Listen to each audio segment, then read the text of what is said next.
Hello and welcome to one of our little Merry Christmas episodes. Oh yes, it's Christmas. That's what it is. Definitely Christmas. Well, it is now. We have at least entered Advent. It is December. We're recording this in a sort of Christmassy vibe. Some of us are dressed in a Christmassy fashion. For the listeners at home, listening on the podcast version of this, I'm wearing a Santa's hat. And there are various other vaguely Christmassy adornments available. I'm sadly not wearing my penguin, my flashy penguin jumper, because unfortunately it didn't really show up on camera in the positioning things, but I could have picked up a penguin, but I didn't. Welcome to this look at a couple of Christmassy bits for Christmas, because it's Christmas, and finding early modern things which sort of talk about Christmas it's actually harder than you'd think. You know, we've done a lot of recording of some nativity stuff and sort of quite po-faced drama, but finding some stuff that's explicitly about Christmas in the way that we think about Christmas is not so easy. And also we need to siphon some stuff off for future Christmases. Otherwise we sort of shoot our bolt quite quickly. So today we are looking at Old Christmas or Good Order from 1533. And that's first up with this wonderful team of readers who are going to be reading various parts in this play. So up first reading Gluttony. Gluttony today will be... Hi, I'm Eric, and I just noticed that Liza has a halo. She stands just right. Reading Riot today will be muted at present. Yes, I am Liza Graham, and I have a halo. Absolutely. Reading Good Order is... Hello, I'm Emma Kemp. I'm an actor, and I'm here in London. And reading Prayer. Reading Prayer is... Hello, I'm Sarah Blake, and I'm an actor, writer, and director based in Germany. And I'm your host, Robert Crighton, and I am... No, I'm not. No, I am Father Christmas. Oh, oh, oh. Or in this case, Old Christmas. I am obviously far too young to be playing Old Christmas, but I will do something to make that work. So this is a fragment of a play. We've got a date of around 1533. It is from the press of William Rastall, one of those stalwarts of the 1520s and 30s in terms of printing of plays and association with drama. Good connection between the two Rastalls, Father John, who wrote plays and produced them, and son, I think it's that way around, William, who end up on opposite sides of the religious divide that's coming. 1533 is always a bit of a watershed year for questions of religion in England. So all sorts of interesting questions come out, not necessarily of this play per se, as we are all distracted by the appearance of a cat on the video stream. There's a cat with Liza. I feel like I'm commentating on cricket or something now. I'm just describing things for the podcast of stuff that's happening on the video there. Yes, there's a cat. There's a cat. This might get cut. This might really get cut. So the fragment is at the end of the play. There's a bit of a précis in available. Broadly speaking, Old Christmas is in charge of our wonderful kingdom, and sadly I've been away, and rebellions occurred, and I left everything with Good Order. Good Order was in charge, but Good Order had to run away, you see. I'm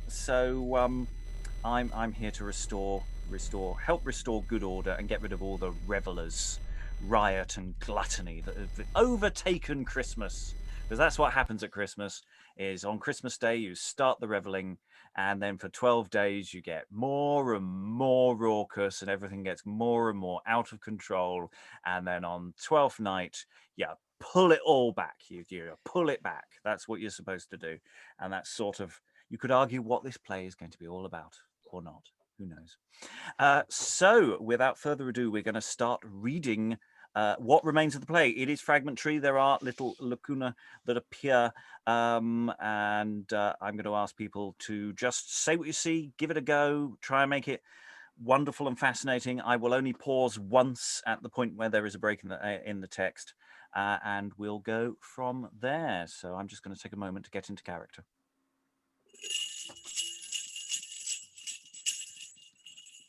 Excellent. Feeling that now.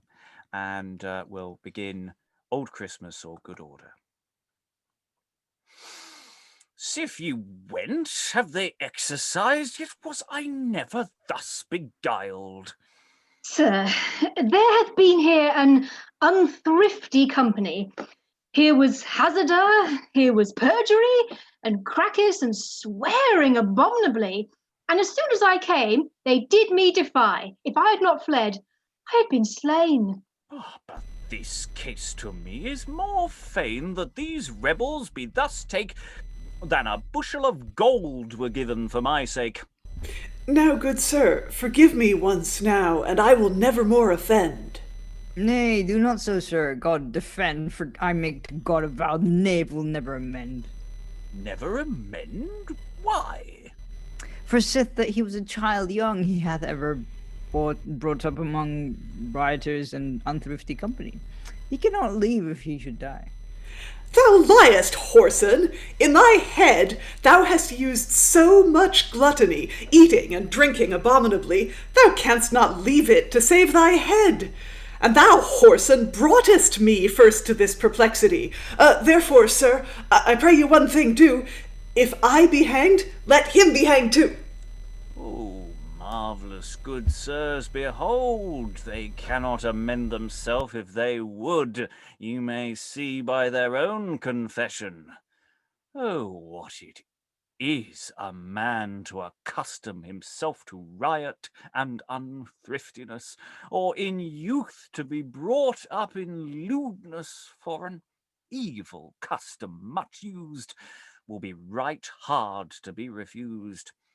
For what thing a child in youth doth exercise, likely in age he loveth the same guise, and that hath made you, sirs, ye your customs old, ye cannot forsake them, if that ye would.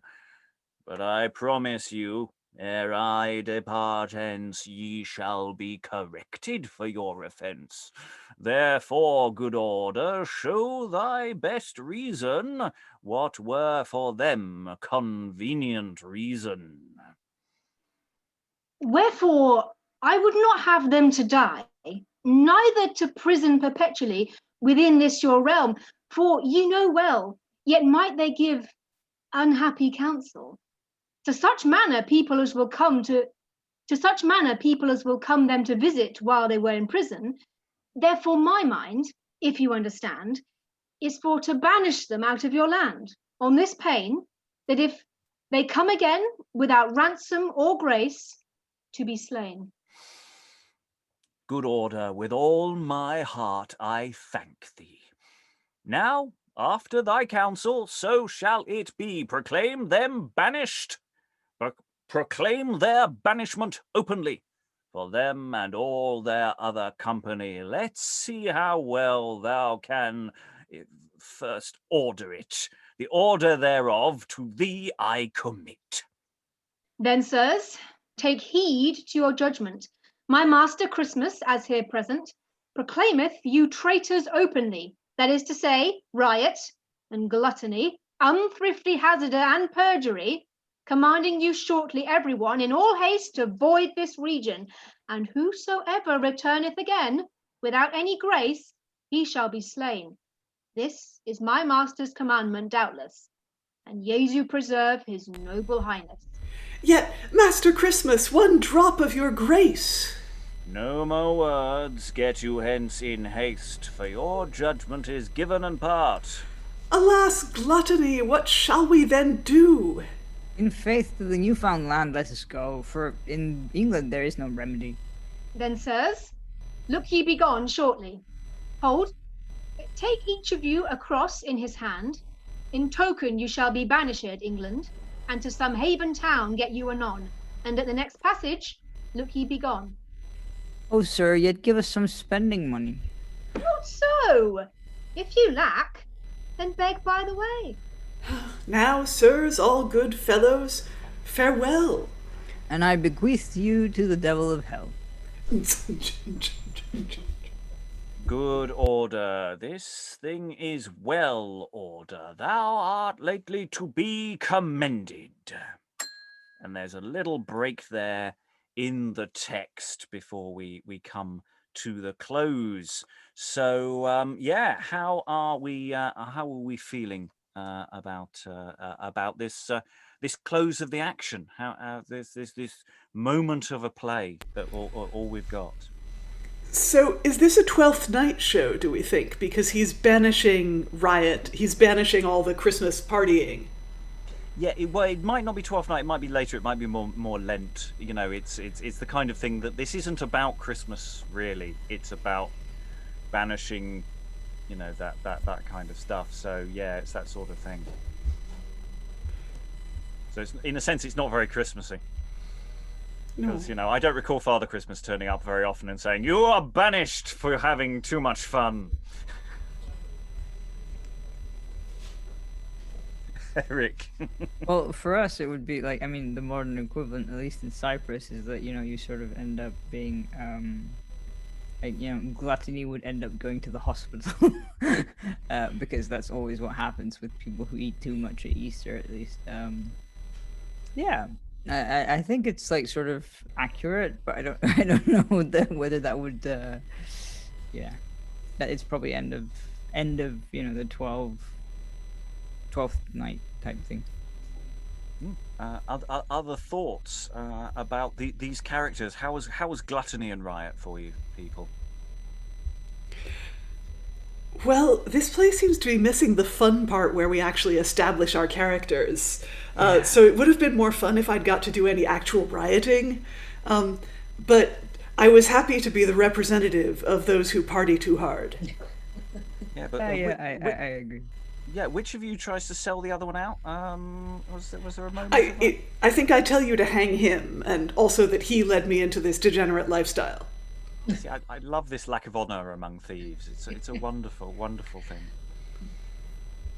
Old Christmas is quite hearty, though, isn't he? Even though he's sort of telling people off, he's still got that kind of ho ho ho thing. I mean, maybe it was just the way you were performing. It might be just the way I tell him. But you know, he's quite sort of fruity, isn't he? The way he's, you know, I can't think I can't find it again now. But he was marvelous, good sirs. I mean, he's quite he's got a bit of dash about him. And I did think actually, because I've been looking at the figure of Father Christmas recently, and I thought Good Order was interesting because he's almost like, you know, in many, not so much in Britain, but in many European traditions, you have the figure of Father Christmas, and then you have the side figure who is actually the one with the stick, who goes around, you know, beating up the ne'er-do-wells. So you've got like Krampus in parts of Germany, and like Good Order is reminding me a bit of Krampus. Like he's putting a bit of stick about. Yeah, I was going to say, Good Order, great fun at a party is Good Order. I know, I was going to say, he is the party pooper of this piece. Yeah, he hasn't got quite as much power without Old Christmas. Old Christmas is the figurehead who gives him the leave to do things. So obviously he's been chased away before this, but now Old Christmas is here. He's got his backup. He's got the big man here, so he can say, you know, party's over, you're off. So basically, he's the neighbor who calls the police. Yeah. I once ran a party that did indeed happen. We salute you. Oh, with good cause. Trust me, it was really out of control.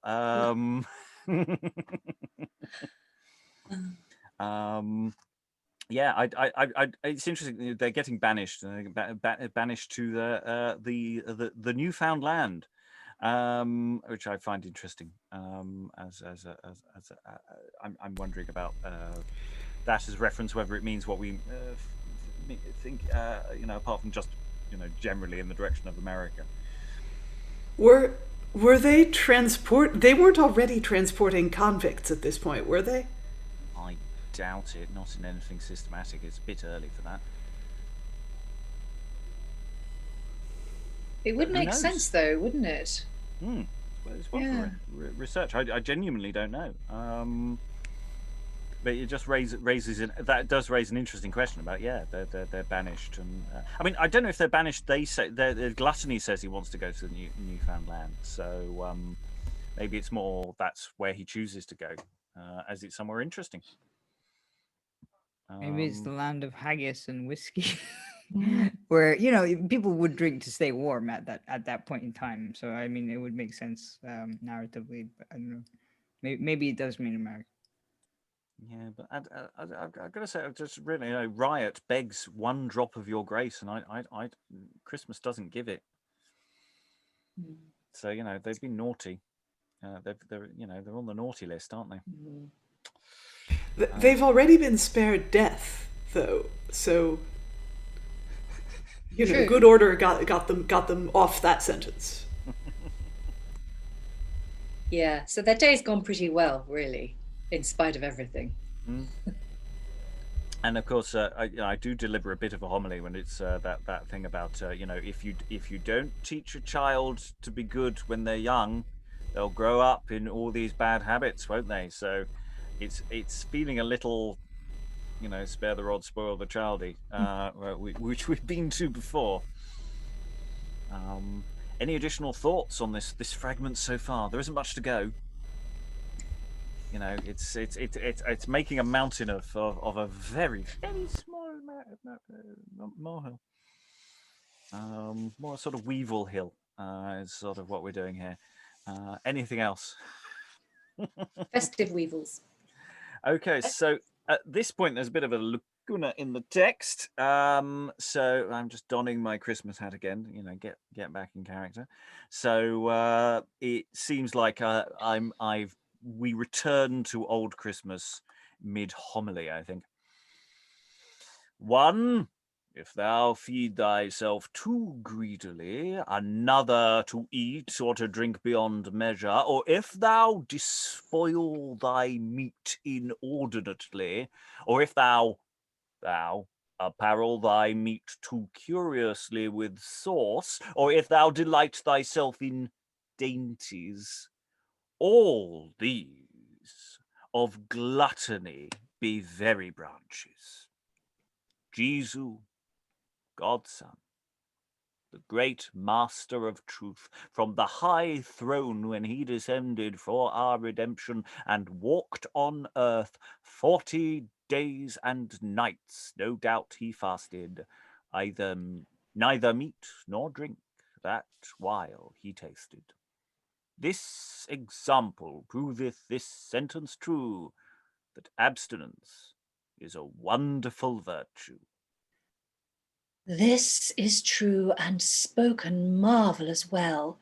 But yet, sovereigns all, I pray you take heed to me, prayer, and to my good counsel. For he that with me is usually acquainted with God is conversant. This is undoubted. For of prayer, vere definito est nice in Deum mentis elevatio. So prayer is but the elevation of man's inward minds to God on high, and to remember, by way of contemplation, his great goodness, nobleness, and power mighty, and the vanities and vices which we use daily, and his great mercy, therefore to require. This is the true prayer that God doth desire. For that which men call the vocal prayer, as the uttering of words, though it be regarded much before God, yet everywhere to this intent and purpose it is used to cause men's inward minds to be moved to celestial things, that his mind and thought from worldly vanities therefore may be brought. And thou, man, which to contemplation hast brought thy mind, by such prayer vocal, and to God fixed it by such meditation, then art thou come to the thing principal, as the mental prayer which thing above all is chiefly desired of God alway.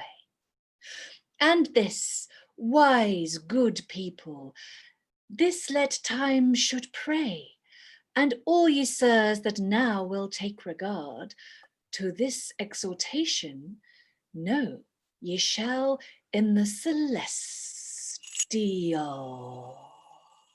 And sadly, that's it. I mean, to be fair, it's probably pretty much the last line of the play. Yes, prayer there, doing the final prayer, and we can assume Old Christmas there, explaining why you shouldn't be greedy. Don't be greedy. Bad. It's not just greed. It's enjoying things too much and like what is it?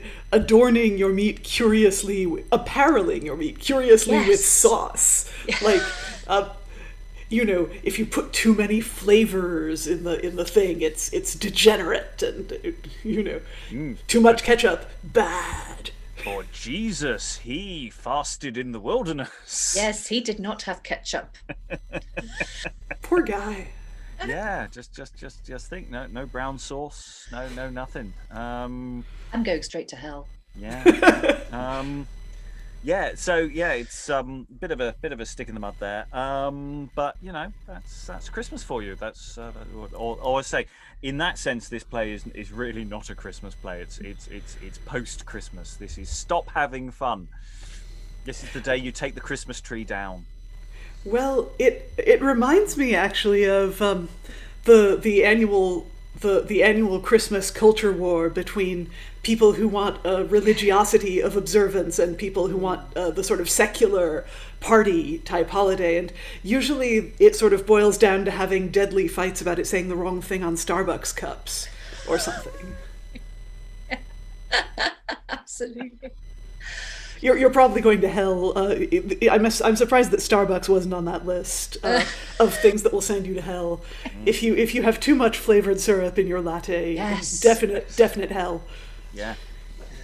Whichever Christmas variation they have this year. Ooh, no, just plain coffee. No milk. No milk, no sugar, no nothing. No froth. Although it's kind of ironic because the whole thing is like a warning, and this line was very much said as a warning. But I do think there's a t-shirt line to be had from delight thyself in dainties. And he's actually warning against delighting thyself in dainties. But if you just take it on its own. Take the negative off. Yes, I think delight thyself in dainties. I'd apparel thy meat curiously. Yes. Curiously with sauce. With sauce. At least it's safe. Yeah, it's a relatively simple text, but there does have these little moments of just actually, there's some little nice bits in the writing that I quite like. And it's one of these things of what does one do with a fragment, and how does one piece this into something? And I keep coming back to fragments because they interest me as a problem to be solved. We know how the play ends. We have an outline of the plot. We could improvise. Yeah, as Liza was saying, the fun part of Riot and Gluttony, and for once we can have a morality play where Riot and Gluttony and all the vice characters don't immediately go to a sex worker. Could we just have that happen for once? Just one time. Emma's looking very scared. Basically, did I miss a reference? In so many of these morality plays, there's a woman representing moral looseness or moral degeneracy, and the character is usually implied to be a sex worker, and they usually corrupt our virtuous young protagonist in various ways. And honestly, some of them have really good jokes. Like, some of them have the best lines. They're a mixed bag, but it does seem to be that is the plot, is that when men, and it's always men, turn away from the path of virtue, they get drunk, and then they go to a sex worker, and it's almost always that's what in that order. Okay. In all of these plays, and it's just, it would be nice if we did something where that didn't happen. Well, to be fair, we did do Mary Magdalene, where she gets corrupted by becoming a sex worker. Okay. Variations on a theme. A variation on a theme, yeah. The other thing you could do with this, though, if you were improvising, is you could actually change the ending, because I'd like to see the version where, prayer and good order and old Christmas, you know, they shoo everybody off and they're like, oh yeah, bad, off you go, whoa, off to the Newfoundland, whoa, wherever. And then they kind of sit down and they, you know, pull out their leg of mutton and their goblet of wine, and they're like, right, they've all gone, more for us. Well, I was thinking more if Old Christmas and Good Order sit down to, you know, have a nibble of their charcoal biscuit and their thing, whereas Gluttony and Riot are on the party boat. Yes. As they Very go, much so. just having a whale old time, just going, yeah, actually, this was quite good. Yeah, we're bugging off somewhere else. Why didn't we do this sooner? Yeah. And all the audience are like, I want to go with them. If it was a Twelfth Night play, I mean, Twelfth Night is an interesting sort of ritual because it's sort of how do you adjust from being on holiday to it not being the holidays anymore. You know. That is a problem we are still grappling with to this day. Well, to be fair, we are the struggle we may be having is getting into a holiday spirit before we come out of the holiday spirit. I'm there already. There's only so much cheer a penguin jumper can bring when you've got central heating and you don't really go out. Apart from a heat rash, you know.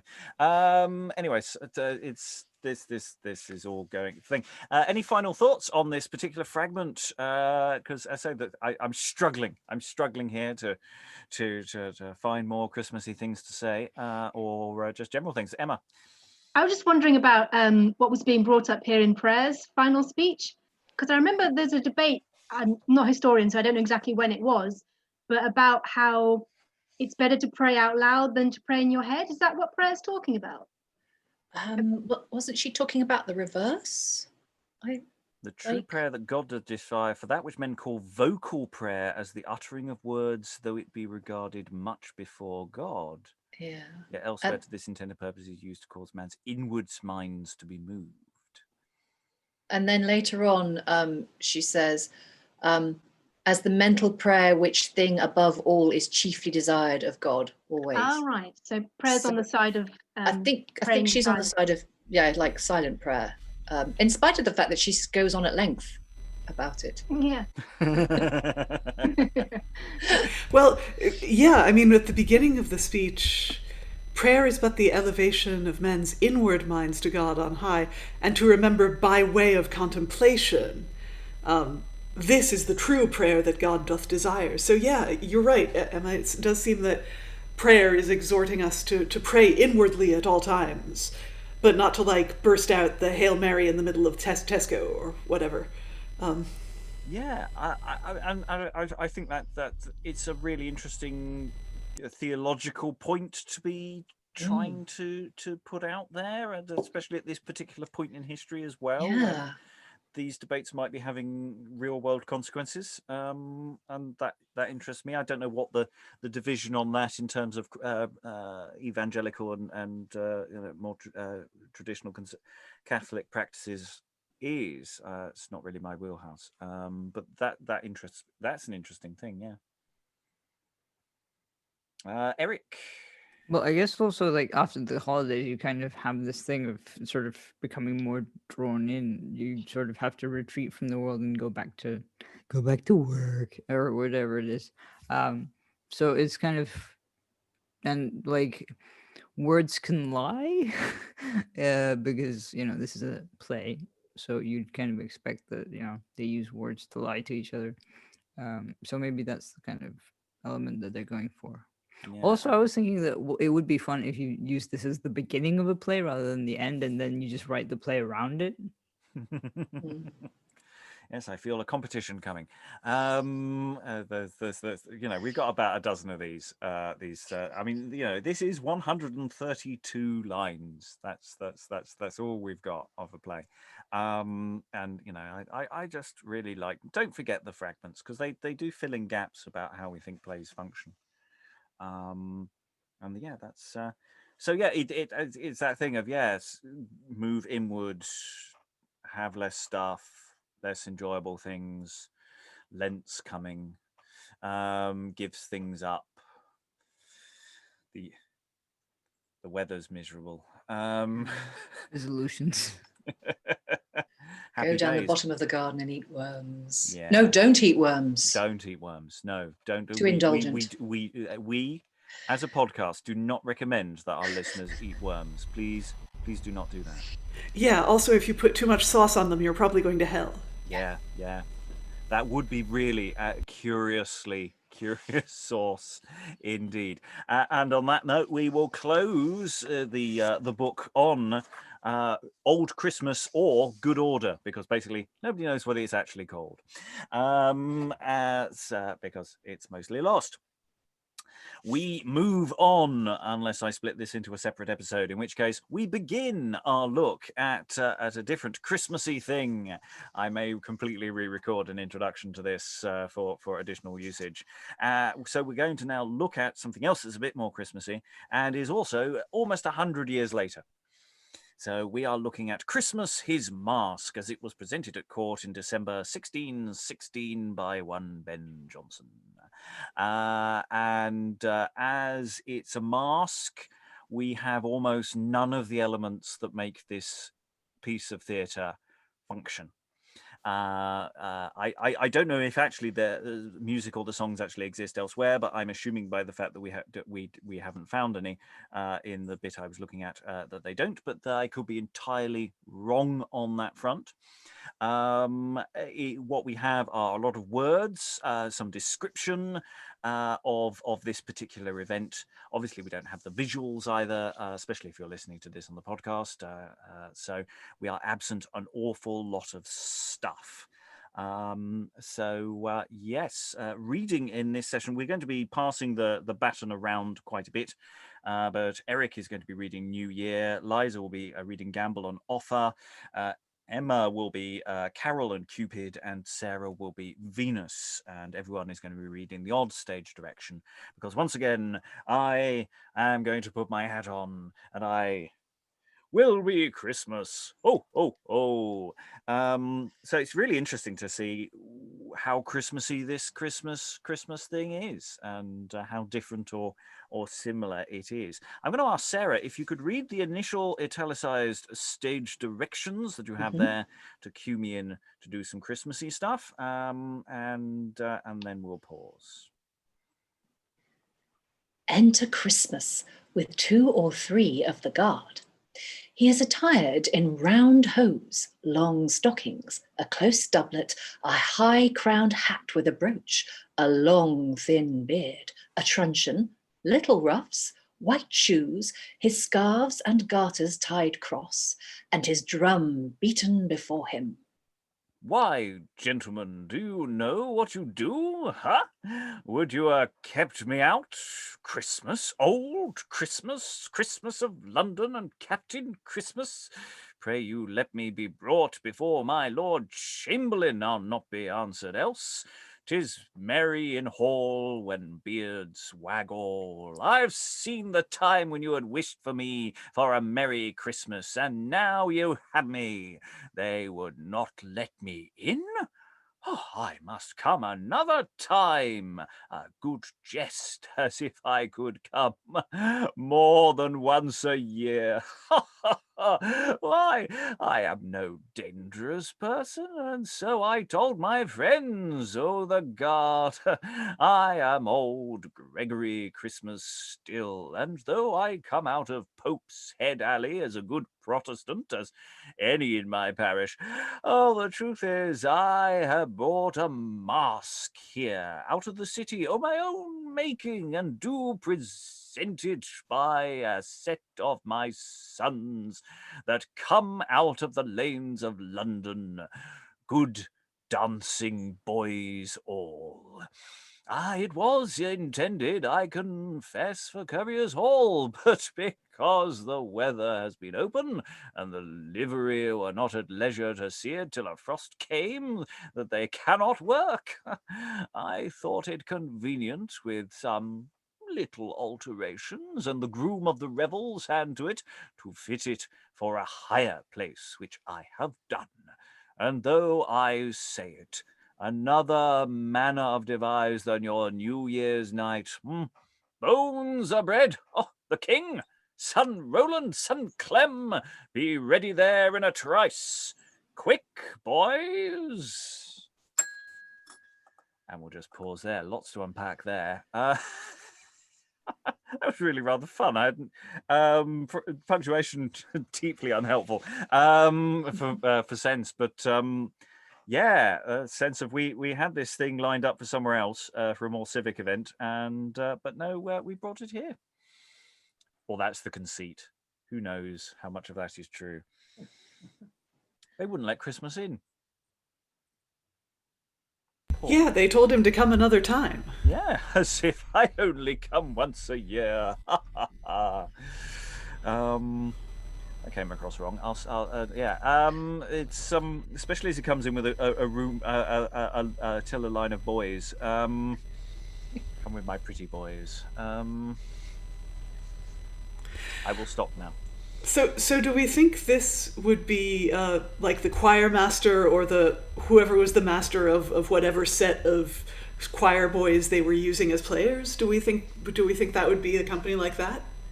I genuinely, my knowledge of masks is incredibly small, so I genuinely do not know how this or other masks were organised in that sense. It's a good question. It's an excellent question. It seems very plausible, but it could be entirely wrong. Yeah, other things. How do we like Christmas? Seems a jolly chap. It didn't feel forced going ho ho ho. No, he's far more. This is, I mean, he's the antecedent to Father Christmas, isn't he? Really, Gregory Christmas, Captain Christmas. He's very much in that that vein that will later go on to, that will grow into, you know, the jolly bearded figure. Well, he is a jolly bearded figure, but will grow into that figure of Father Christmas.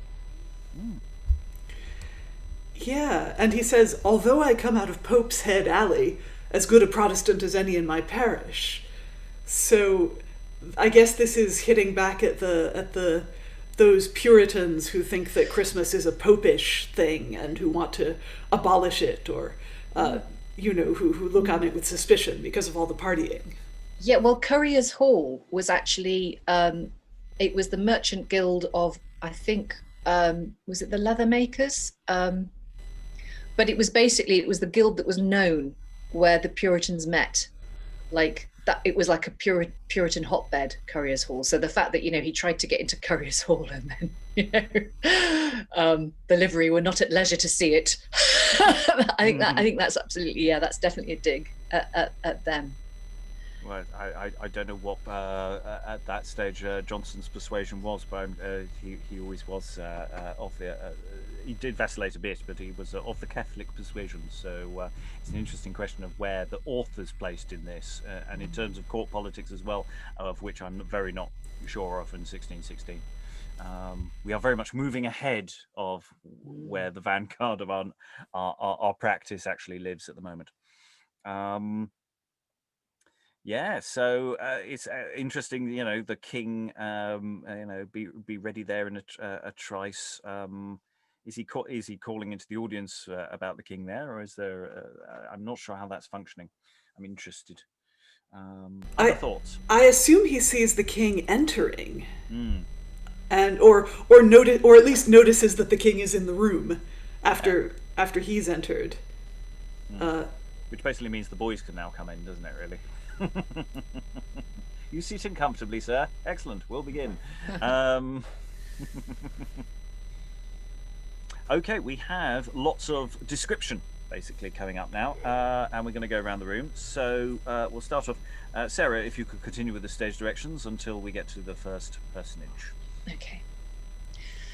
Enter his sons and daughters, being 10 in number, led in a string by Cupid, who is attired in a flat cap and apprentice's coat, with wings at his shoulders. So The name. that's I'd like that with wings at his. Cupid's dressed with a flat cap and apprentice's coat. I'm finding that interesting. But he's still got wings. Still got wings. Still got wings. It's a very strange world of Gurney Slade. Yes, sorry. The names of his children with their attires now follows. So I'll ask Eric if you could read Misrule, please. The description of Misrule. What is the best Misrule wearing this year? In a velvet cap with the sprig, a short cloak, great yellow ruff like a reveller, his torchbearer bearing a rope, a cheese, and a basket. Jeez. A torchbearer, his torchbearer. So he's got his own torchbearer. So someone's coming in with his own personal follow spot, which seems important. Sounds a lot like a fashion show. Sorry. Well, that's not actually an unfair description of what's going on with a lot of court masks. The problem with Masque is in the sense that there is no one modern analog. They have several modern analogues in terms of contemporary performance, but there isn't a sort of thing that you can say this is what masks are like. So yeah, there is a bit of that in there. Love that. Carol, read Carol. A long tawny coat with a red cap and a flute at his girdle. His torchbearer carrying a songbook open. Ah, right. So a songbook for Carol. That makes sense. Yes, that signifies Carol very well. Flute, red cap, long tawny coat. It's looking nice. Looking Like nice. a little robin. Yeah. Yeah. Sarah, if you would read minced pie. There's a minced pie entering now. Such a great name. Minced pie, like a fine cook's wife, dressed neat, her man carrying a pie dish and spoons. Right. So a cook's wife, cook's outfit there. And Maybe playing the spoons as they come in. I'm sure that could be arranged. The text doesn't say that didn't happen, so I'm going to say that definitely happened. Liza, if you would read Gambol, please. Like a tumbler with a hoop and bells, his torchbearer armed with a coal staff and a blinding cloth.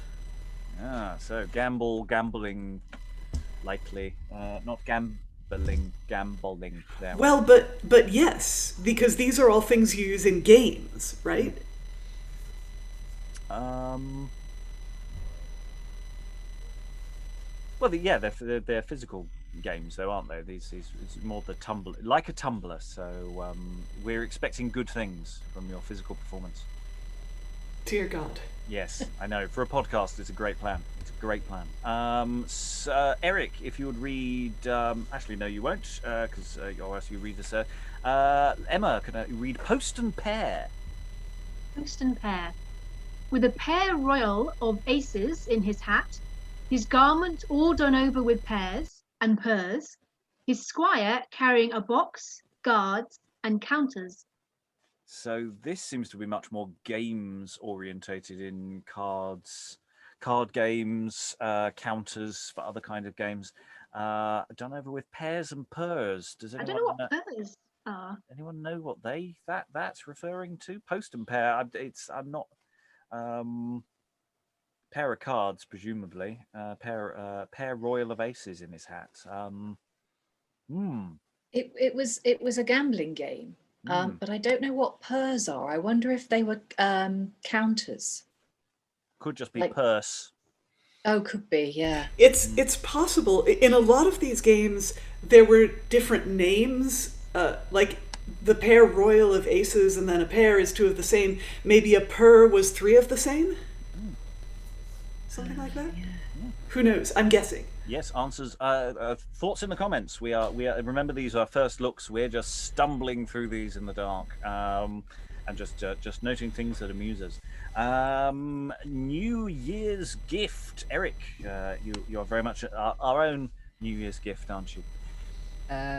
In a blue coat, serving manlike, with an orange and a sprig of rosemary gilt on his head, his hat full of brooches, with a collar of gingerbread. His torchbearer carrying a marchpane with a bottle of wine on either arm. Okay, Ooh, I can sounds see like this fun. costume going horribly wrong. Yeah. I can see a little boy just going. when he thinks nobody's looking, just nibbling away at his at his gingerbread. And yeah, all sorts of interesting. The bottle of wine on either arm as well. Well, as far as I know, the rosemary is supposed to be like, at least in terms of like witch culture, it's supposed to be good for banishing evil. Which is why when you're making a broom as a witch, you make it out of rosemary. Well, it's orange and a sprig of rosemary there. I'd like with an orange, which again is still very associated with Christmas to us today. So is rosemary, since it's one of the few herbs that stays green all winter. So these signifiers, there are things staying with us. Sarah, Yes. be mother. Sorry, mumming. Mumming in a masking pied suite, with a visor, his torchbearer carrying the box and ringing it. Is that a pied suit, rather? Yeah, I think so. Yeah. I think it probably is. It's With a visor, his torchbearer carrying the box and ringing it. So I'm thinking pied as in maybe sort of like Harlequin, half and half. Well, that's what immediately sprang to my mind, but I genuinely don't know. Yeah, I would say Sarah's right. It's something colorful. Maybe it's even one of those all over fringed outfits, like a May King or something. A visor or a vizard is a mask, and I'm assuming the box is a noisemaker of some kind.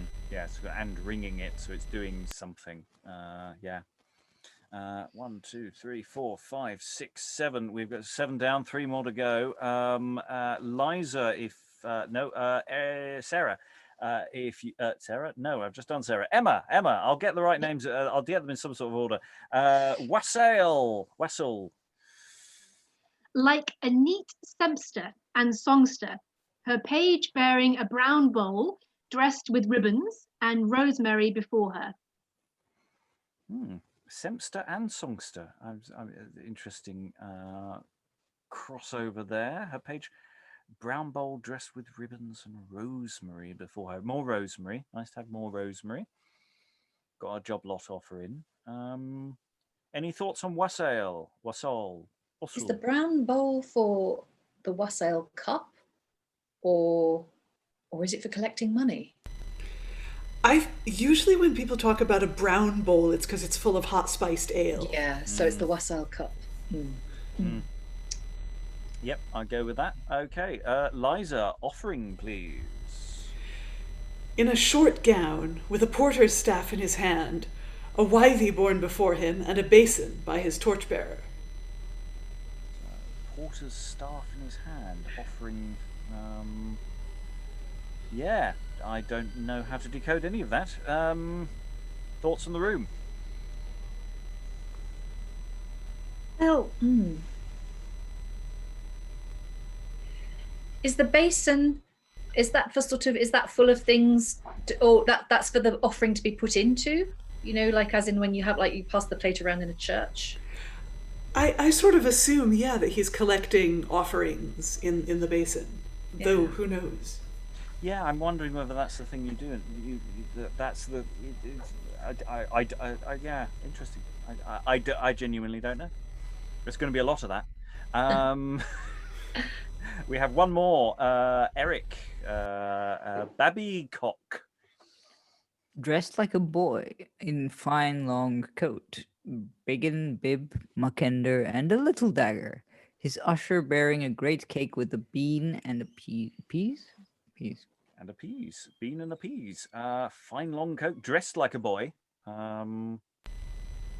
Dressed like a boy. Fine long coat, biggin, bib, muckender.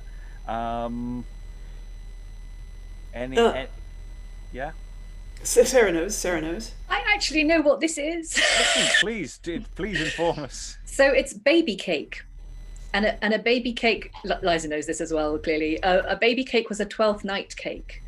And they would bake the bean, the hard-dried bean, into the cake and serve it on 12th night. And then whoever found the bean in their slice of cake then became either the king or queen of the revels for 12th night for the rest of the evening, and I think this is where the English custom of putting a sixpence in your Christmas pudding actually originates. Yeah, and sometimes it might be called baby cake because sometimes instead of a bean, it's a little tiny porcelain infant Jesus. Yeah. And yeah, it says a bean and a peas, and I think they're both sort of monarchs of the party tokens. And the boy is dressed like a baby, basically, in a long coat, because until you were breeched, you wore that is toilet trained. You wore a long coat, so people could easily clean you up. A biggin is a little cap, a bib, to keep your self clean, and a muckender is it's a handkerchief, but I'm not sure whether on a baby's outfit it represents instead of being a handkerchief, it might be another article of clothing. Anyway, from what it sounds like, it's a cloth for a very specific use. It sounds like it may be that. So, like, this boy is dressed as you would dress a baby. Yeah. So then, why does he have a little dagger? That's slightly worrying. That's what I was wondering. I was about to ask that. Be prepared, obviously. Very early Cub Scout there. Okay, now, of course, in temporal time, in terms of performance time, all of this has happened very, very quickly, and this is just how they're dressed as they enter, and they enter singing. Sarah, we're going to go into the dialogue, but I'll ask you to do the sing. You don't have to sing, but there's the song lyrics there, and then there's a bit of a chat with Christmas and Gambol, and if you could mark the sing again, and then we'll pause before Venus enters. So let me just get my hat on while you sing. Liza, do you not? Because I'm thinking Liza will actually have a tune for this. I know one that might suit, but it'll do just as well spoken in your dulcet tones. Okay, all right. Now God preserve, as you well do deserve, your majesties all to there. Your highness small, with my good lords all and ladies, how do you do there? Give me leave to ask, for I bring you a masque from little London, which say the king likes. I have passed the pikes. If not, old Christmas is undone. Peace. What's the matter there?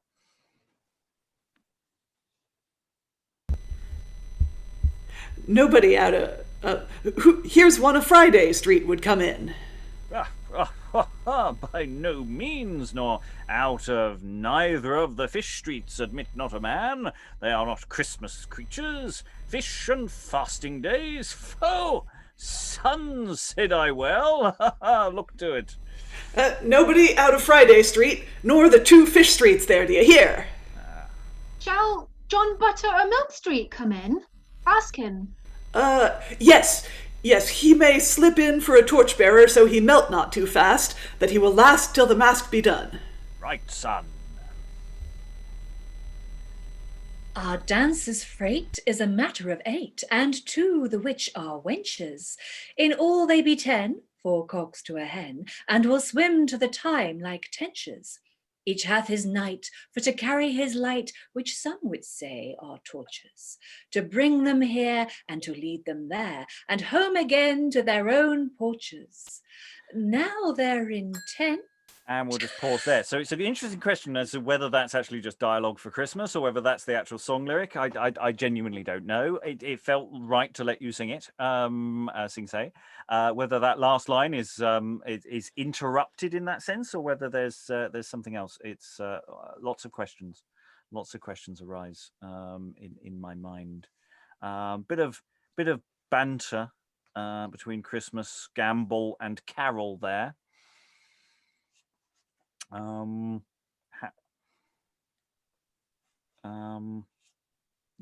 Did we how did that work for you? Eric, you were watching. It sounds like something that might actually happen backstage if there was a stage. I mean, assuming this isn't, if this was public, obviously it would be in public. But it seems kind of like chat that would actually happen. Like, oh yeah, we'll just have that random guy for a torchbearer, and he'll be fine. It's fine, we know. But it's sort of made part of the performance. I don't know if that's intentional or just like they had to write something in as an intro. They're very street characters as well, aren't they? Gambol and Karoulla. I mean, it's like it's taking, you've just had this ceremony of everybody coming in their finery with their torchbearers, and all of a sudden we're completely back on the London streets, which is fun. Also, they don't like fish. They're very anti-fish. Well, the joke is that on Friday, of course, is a fasting day, and I think a lot of Advent was spent fasting as well as Lent. So you couldn't eat meat or eggs or dairy. You had to basically just eat a lot of fish, and there were various workarounds for this, but Christmas is a time of feasting. We're not going to eat any of the foods we ate when we were fasting. So that's kind of the joke. Yeah, so they've all come in singing, and there's obviously some sort of noise off, and so Christmas asks what's going on, and they're going, well, Friday Street would come in and say, well, we're not having Friday in here because, we'll have all this fish. Oh, terrible. No, we're having fun here. None of that. It's budum ching. I don't know. I'm assuming, is that following a sort of mumming thing of intruders entering and who you let into the house kind of business? Because that's sort of where we're going from the very beginning. Christmas coming in, dancers coming into this household. Also, it's like from Little London, but then so where is this taking place? Not in London, but it is in London. So it's like, what? Yeah, is it in London, or am I just sort of in the wrong place? Well, it's sort of the city of London as opposed to the court. I think maybe that's sort of the thing. Do we know which palace? I mean, it says presented at court. Do we know which palace it was presented at? That data may exist, but I do not possess it. I'm guessing it might have been Whitehall. I mean, that's where I'm trying to remember where they all hung out. But James the First, wasn't he Whitehall? He hung out a bunch of places. He certainly has some history at Hampton Court. But depending on where they were, the palace wherever this play was being done may not have been somewhere that everyone else would think of as being within London, although Whitehall is within London, so who knows. And yeah, the logic may not necessarily matter whether it's literally London or London is far away, or the internal logic of the piece will survive that, I think.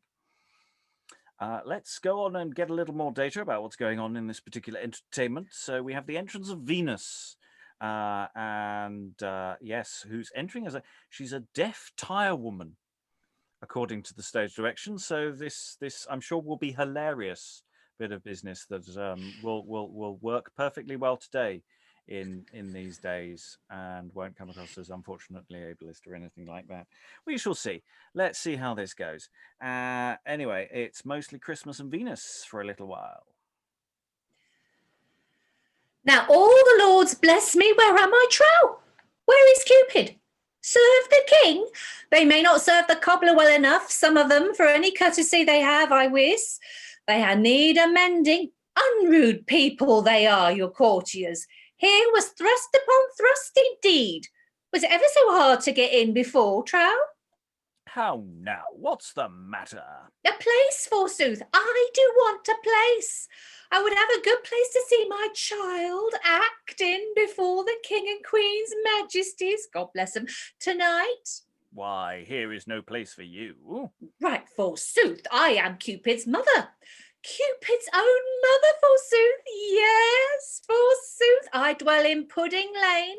Aye, forsooth, he is prentice in Love Lane with a bugle maker that makes of your bobs and bird bolts for ladies. Good Lady Venus of Pudding Lane, you must go out for all this. Yes, forsooth, I can sit anywhere so I may see Cupid act. Oh, he is a pretty child, though I say it that perhaps should not, you will say.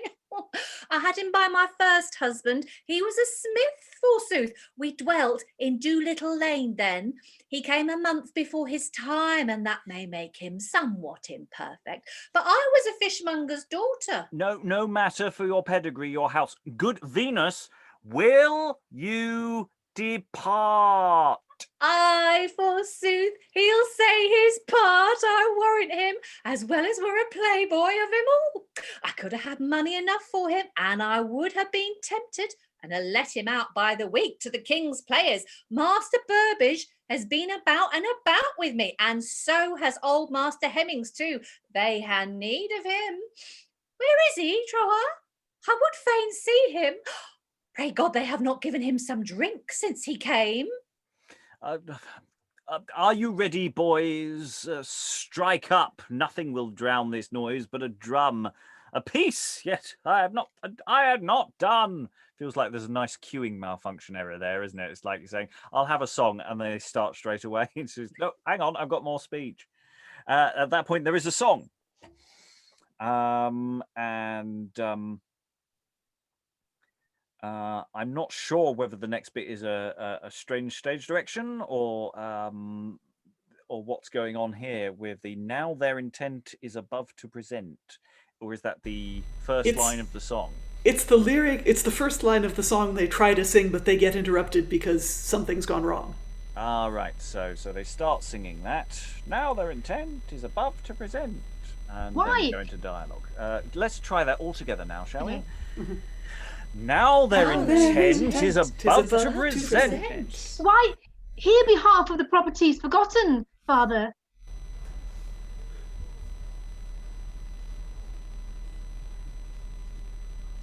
Liza is offering.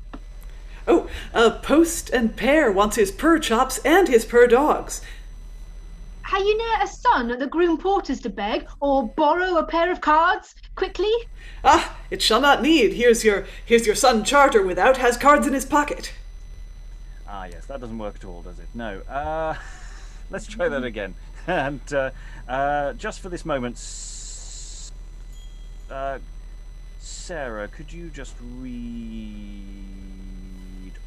Oh, which one? Read Gambol. I think just for this little moment. I think that'll work. Let's do that again. Let's do the singing again. Let's do all that again, because I was enjoying it. It was beautiful. Now their intent is above to present. Why, here be half of the properties forgotten, father. Post and Pear wants his purr chops and his purr dogs.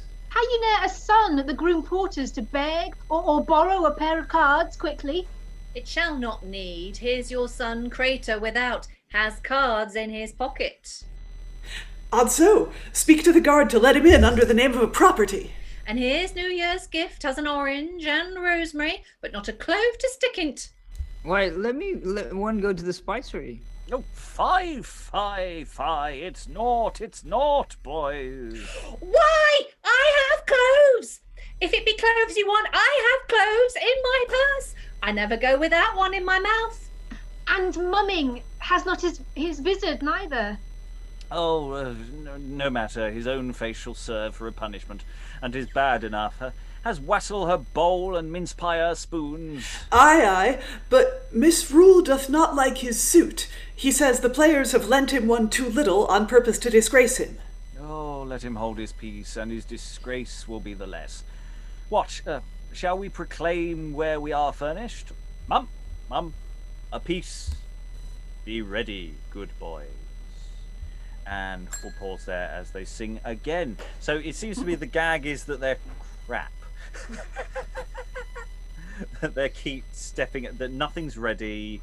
The boys are disorganized. I mean, the problem with that is actually to make that work, they have to be really good and get the timing of all these little things going wrong absolutely perfect, I think. Am I right on that front? I'm not missing the point on this. It reminds me so much of you quite often in modern Christmas comedies get a scene like backstage at the Nativity where everybody's running round and no one's got their costume on, and someone's throwing up in the corner, and someone's spilt whatever down their front, and there's various people running around, teachers or parents pulling their hair out and trying to get the kids ready. And I mean, this is so like this. It's so modern in that respect. It's hilarious. It is the kind of thing that Johnson and others really enjoy, is doing these slightly meta things, and you get that in his plays as well. Yeah, it's very Night of the Burning Pestle, isn't it? Well, it's basically every induction. It's it's like Marston as well. They both really like the fact that the play starts at some point, and you have players coming on. They don't know their lines. I don't like this script. What are we doing now? We haven't had any time to rehearse, and all that sort of business is a constant thing. There's one fun little historical thing you can glean here, which is Venus and her cloves. And cloves were expensive, so if you were classy, you carried one to chew to freshen your breath. And they're slightly astringent, so it does work, and maybe even slightly antibacterial. Cloves also, if you chew on them, they numb your mouth. So that adds something. Like, is she actually? I don't know. She whether that would affect her speech, or if she's got an anaesthetized tongue. I mean, it's interesting, because she's a tire woman, so she's someone working at the tiring house. A dresser might be a way we might put it today. She's peppering everything with references to players and acting companies as well. So it's the worst kind of lovey, staggering around backstage, isn't it? Do we think then that this is the King's Men presenting this, or the King's Men with boys? Do we think that Burbage is Christmas and Hemmings is Venus?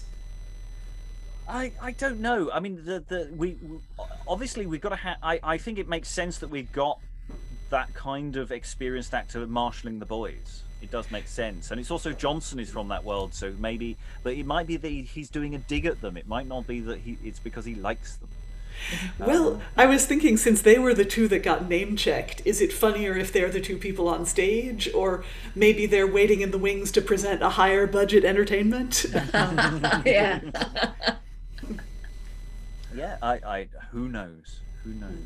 Or for that matter, a lower entertainment. Right. From now on, we have quite a lot of lyrics and things, and it's going to be a matter of going.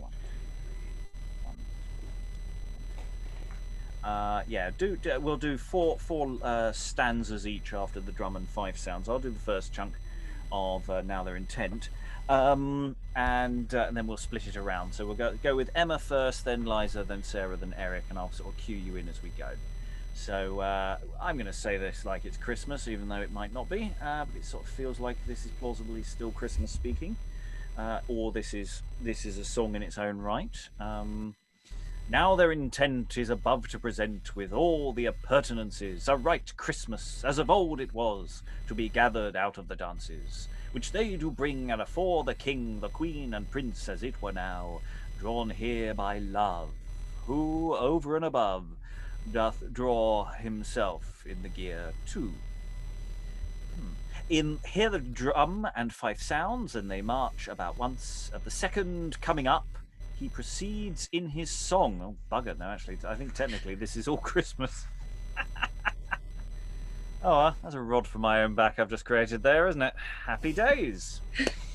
Hum, drum, sauce for a coney, no more of your martial music, even for the sake of the next new steak.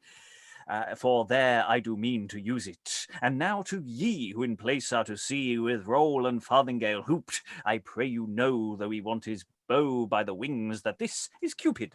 He might go back for to cry what you lack, but that were not so witty. His cap and coat are enough to note that he is the love of the city, and he leads on, though he now be gone, for that was only his rule. But now comes in Tom of Bosom's Inn, and he presenteth misrule, which you may know by the very show, albeit you never ask it, for there you may see what his ensigns be, the rope and cheese in the basket.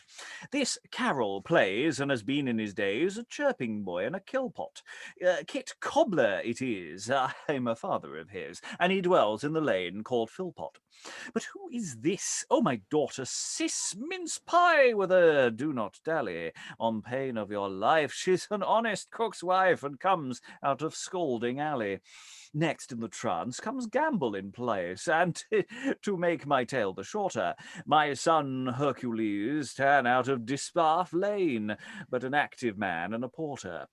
Now post and pair, old Christmas is here, doth make and a jingling sally. And what you who is one of my 2 sons, card makers in Per Alley. Next in a trice with his box and his dice, MacPippin, my son, but younger, brings mumming in, and the knave will wing, for 'tis a costermonger. But New Year's gift of himself makes shift to tell you what his name is, with orange on head and his gingerbread, Clem a wasp of Honey Lane 'tis. This, I you tell, is our jolly wassail, and for 12th night more meat too. She works by the L, and her name is Nell, and she dwells in Threadneedle Street too. Then offering he with his dish and his tree, that in every great house keepeth, is by my son young Littleworth done, and in Pennyrich Street he sleepeth. Last baby cake that an end doth make of Christmas merry Vena is children Roland, and a straight young man, though he come out of crooked Lena. There should have been a dozen, I ween, but I could find but one more, child of Christmas, and a lock it was, when I them had gone o'er. I prayed him in a time so trim that he would make one to prance it, and I myself would have been the 12th. Oh, hunt log was too heavy to dance it. Now, Cupid, come you on. You worthy wights, king, lords, and knights, or queen, and ladies bright, Cupid invites you to the sights he shall present tonight. Is a good child. Speak out. Hold up your head, love. And which Cupid? Do not shake, Sir Robin. If thou beest a cold, I have some warm waters for thee here.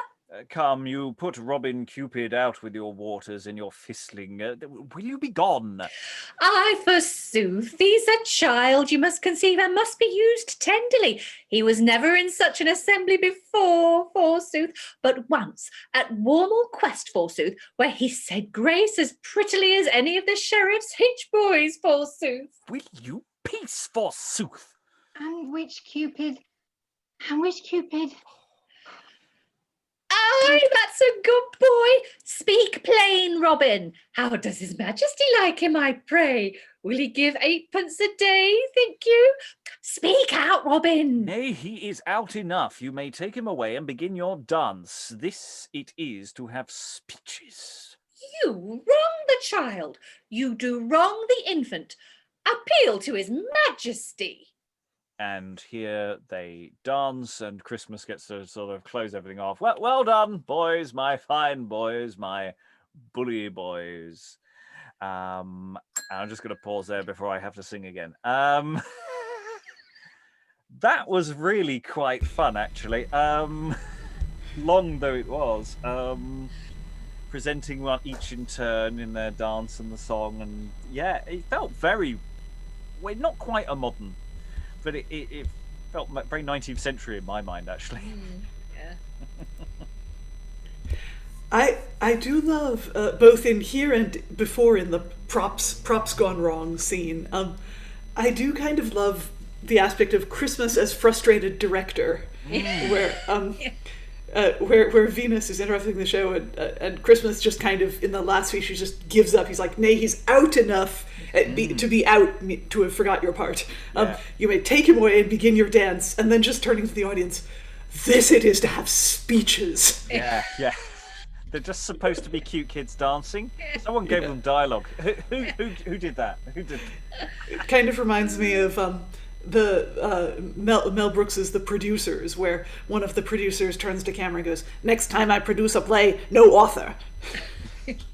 Well, I have to say there is that question in my mind now as we've gone on, is that Christmas, he starts off doing all jolly things, but actually he's just having a fag at times. And Yeah. he's going, He's getting gradually more dishevelled as the evening wears on. yeah, I think you did Venus beautifully. Tis a good job. Speak up, hold up your head, love. I love that bit. It was so, mother from the sidelines, just going, no, oh, you're the best. It's it's all right. It's all right. Do you need some water? Yeah, acting mother from hell.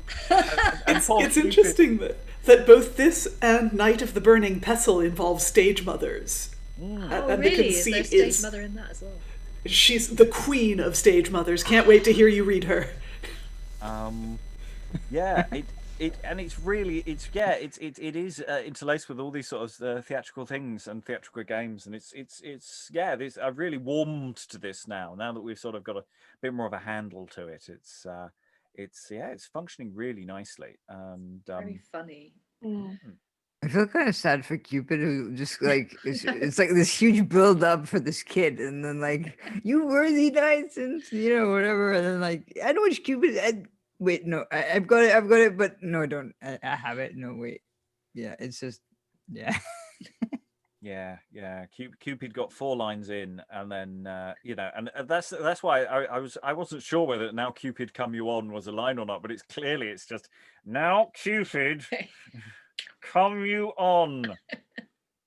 Cupid. He's tried. It's not coming.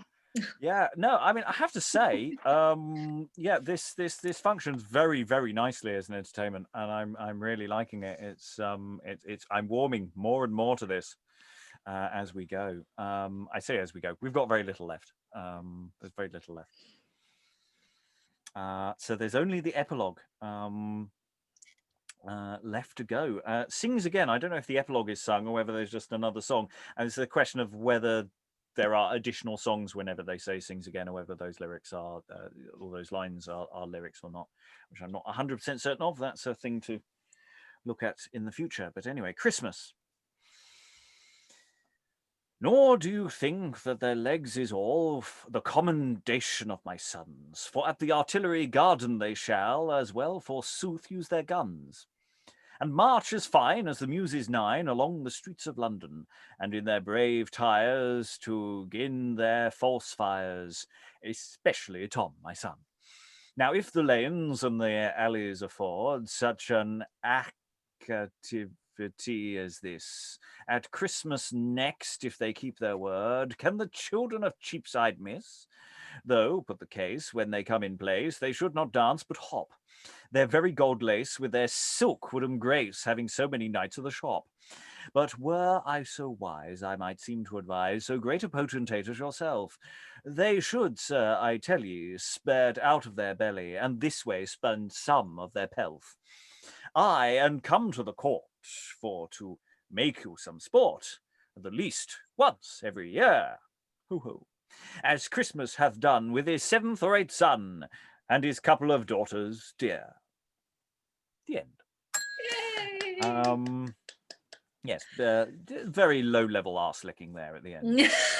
Definitely, I think that's definitely addressed to the king there. Yeah, I mean, there's so much room for maneuver of basically the children's play that goes wrong here. It does feel like that all the way. Other thoughts? I like how it's Christmas that basically kicks Cupid out of the just sort of goes, okay, it's fine, and sort of like tries to sort of usher Venus out of the way, but obviously that's not happening. So yeah, He's not going anywhere. I also just like the way that Christmas just goes, "Well done, my boys, my fine boys, my bully boys." And his question, "How good was the dance?" Yeah. Yes, didn't they do well? Well? Get off. I do feel sorry for Cupid. I think Cupid is actually a really lovely part, but it is, and again, has to be done really well, doing really badly. I think that's what's really interesting about that. It's just the terror that hits poor Cupid. Yeah, little rabbit in the headlight. Yeah. He only had one more line, you know. Something like that. No, couldn't do it. Couldn't do it.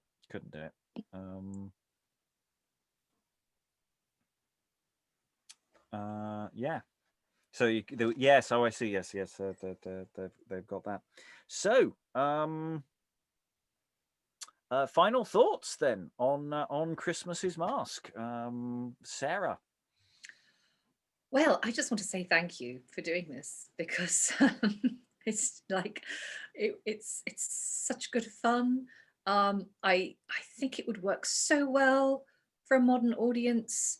You know, I mean, people love getting dressed up at Christmas anyway, but you could go to absolute town with the costumes. I mean, like we were saying, the nativity behind the scenes gag is one that everybody kind of knows and relates to anyway.